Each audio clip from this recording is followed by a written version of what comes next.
In the early 1900s, there was a time where discrimination and segregation were at an all-time high. This led to many forms of racism towards minorities. Segregation has been legal ever since the Jim Crow laws have been active in the 1950s. If you weren't white, then you would have a hard time getting around. For example, certain races couldn't enter certain areas without permission. Buses and bathrooms were almost always occupied, and minorities struggled to get jobs. Children were also affected by the Jim Crow laws too. Certain schools excluded minorities and they were forced to go to poor schools. But at the time, there was a small African American family named the Bridges that decided to go against the system after their child was passing her classes easily. The child in question is Ruby Bridges. Ruby Bridges and her family took a stand for educational rights by tackling the discrimination that would ensure as a result of her attendance at William Franz Elementary School. This action changed the educational system as a whole. The Jim Crow laws were a series of laws that made segregation legal. These laws affected many public services. For example, it affected jobs, stores, restrooms, and etc. One thing that was highly impacted were schools. Schools were divided by race, and this resulted in some schools being less fortunate than others.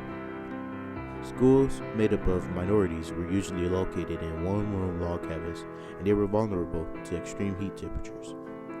But on the other hand, white schools have more classrooms, teachers, books, and so on. But these things changed on May 17, 1954, when the Brown versus Board of Education Act was decided.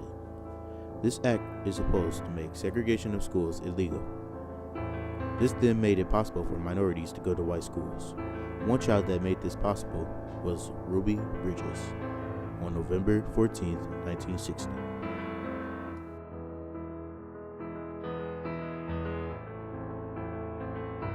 Ruby Bridges was an African American girl that was born on November 14, 1960, which is the same year that the Brown versus Board of Education case was concluded. Ruby Bridges was born in Tylertown, Mississippi, and lived with both of her parents and her grandparents. About 4 years later, Ruby Bridges moved away from Mississippi with her parents, Abon and Lucille Bridges. The city that they moved to is New Orleans, Louisiana. Since Ruby was born the same year as the Brown versus Board of Education, this gave her an opportunity to go to a white school. To go to the white school, Ruby had to take a test in order to be accepted into the school. The test was purposely made to be hard so the minorities stay separate from the whites. Ruby Bridges was one out of 6 children that took the test and passed. Abon and Lucille Bridges decided to send her daughter to William Franz Elementary School when she passed the test.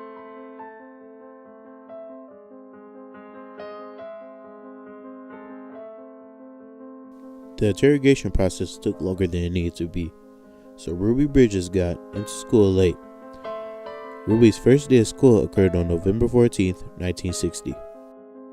The federal district court judge had the U.S. government send federal marshals to the Bridges family's house to escort her to school.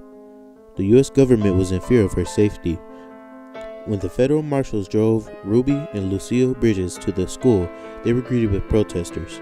The protesters were doing such things as throwing tomatoes, holding up signs, and shouting.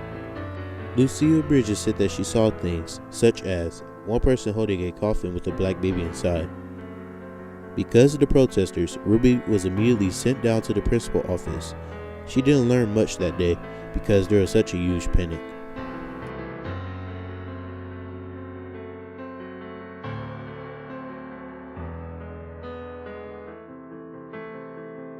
Ruby's school days became easier and easier as time went on. The protests were still there, but the crowd got much smaller every day. On Ruby's second day, she started to learn. At first, there weren't any teachers that agreed to teach her, but a woman named Barbara Henry decided to teach Ruby. She said that when she met Ruby, I instantly fell in love with her. For the entire year, Barbara Henry sat with Ruby Bridges one-on-one and helped teach her all by herself. Eventually, protests started to die down, and Ruby wasn't in much danger anymore. This means that Ruby was able to interact with other children. Ruby was eager to make friends, so she started to talk to other students. The other students were reluctant because their parents told them not to talk to her. She claims that one kid said, "Sorry, I can't talk to you. My parents told me not to talk to black people." These acts of racism that the parents are committing are spreading to the children and are starting to be carried from generation to generation. But as months passed on, they started to get used to Ruby, and she ended up making many friends in the class.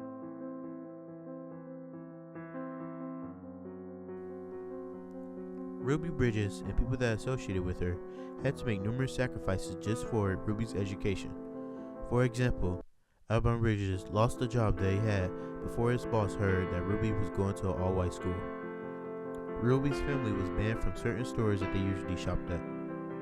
Ruby's grandparents back in Mississippi lost their jobs as sharecroppers, and it is believed that it is related to Ruby going to William Frantz Elementary School.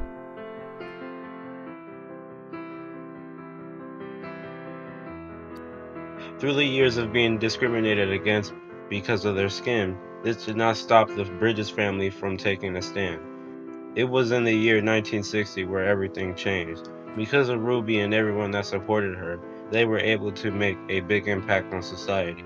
It is believed that since she went to the school, it inspired other kids to go since Ruby was making friends and gathering the information that she needed.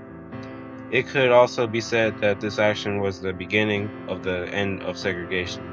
Since Ruby Bridges was able to interact with other students without much confrontation, it was believed that this friendship could be taken outside of the classroom as well.